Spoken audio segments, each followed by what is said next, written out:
Sama-samang nagtanim ng puno ang mga piling empleyado ng lokal na pamahalaan ng kasiguran sa Aurora sa pamumuno ni Mayor Reynaldo Soriano. Kaagapay ang DILG at mga pulis sa lugar na pinamumunuan naman ni Police Major Dennis Balbuena. Ginawa ito bilang pakikiisa sa pagdiriwang ng World Bamboo Day na may temang buong bansa magtanim, kawayan para sa kalikasan, kabuhayan, kaunlaran at kinabukasan.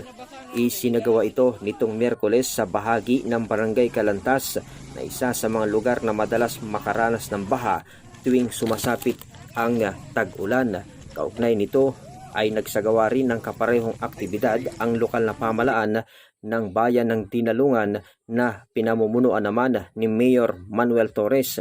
Kasama nitong nagtanim ang mga residente at mga opisyal ng barangay.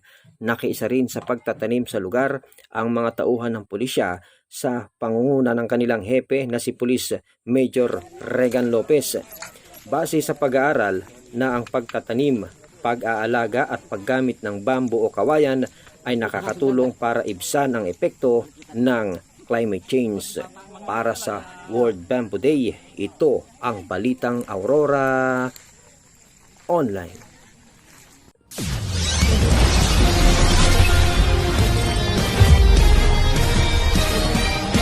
This is Balitang Aurora Online.